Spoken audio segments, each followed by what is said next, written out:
Here is my best advice for any entrepreneurs who are 20 years old or in their current 20s.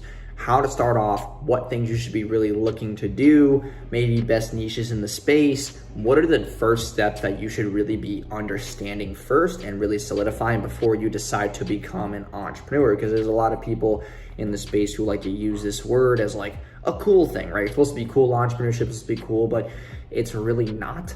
It's more about, building that lifestyle for yourself that you want, and really understand that you're not gonna be able to lift your head for about a good 3 to 4 years until you get the results that you want or have been seeking. And even if you do get the results that you want and always are seeking, you will always be hungry for more. So first things first, if you're 20 years old, maybe you're 18, 19, but mostly 20-year-olds who are looking to become an entrepreneur, you have to focus on skill sets, okay? You can't just become an entrepreneur, open up some local business and start acquiring clients. This is not how it works. You have to understand a couple of things first. Number one is sales.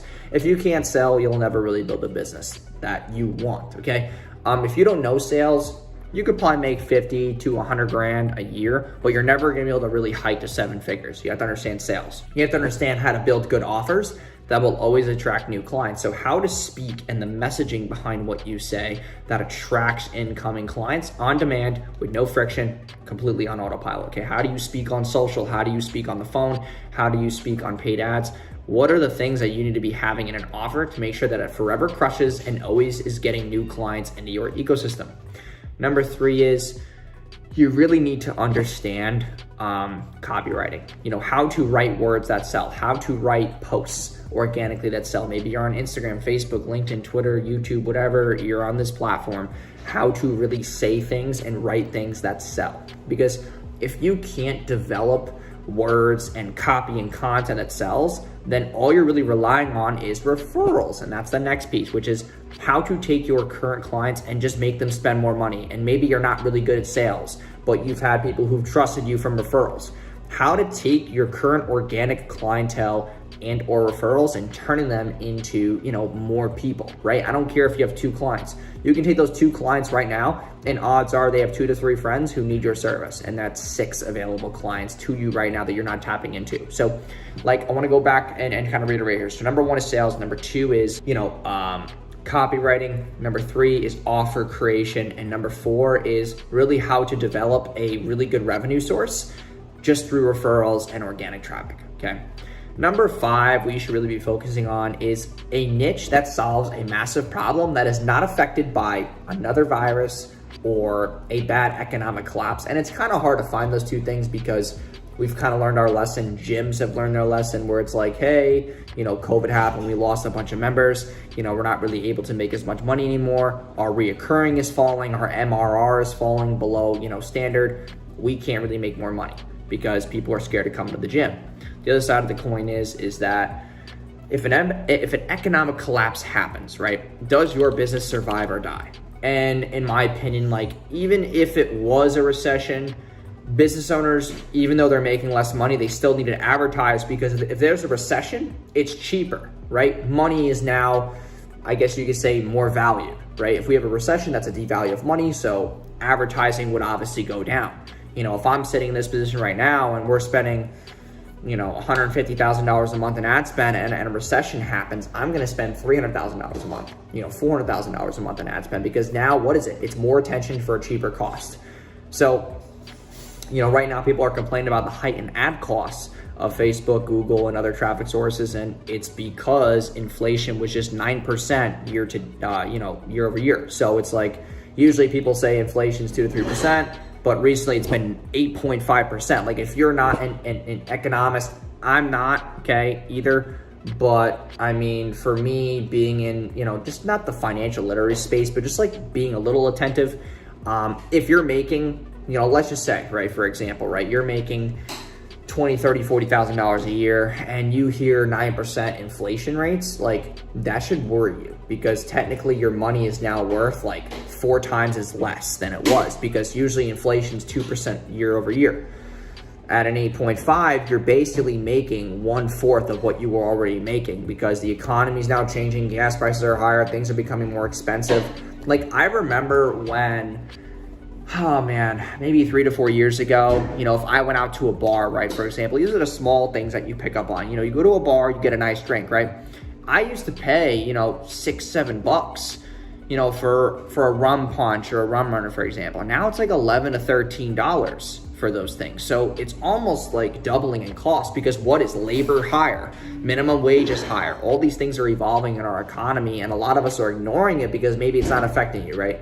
I don't think it affects me. Obviously it doesn't. I really don't care about like small change like that. It's just that at a macro scale, if you're running a business and your materials are going up, your COGS are going up, now you need to understand faster fulfillment, retention, you know, your KPIs as a business owner, because if it costs you twice as much to fulfill now because of COGS being higher, now you have to focus more on retention and sales, how to convert more people through your front end, how to convert more cold leads into warm, hungry buyers.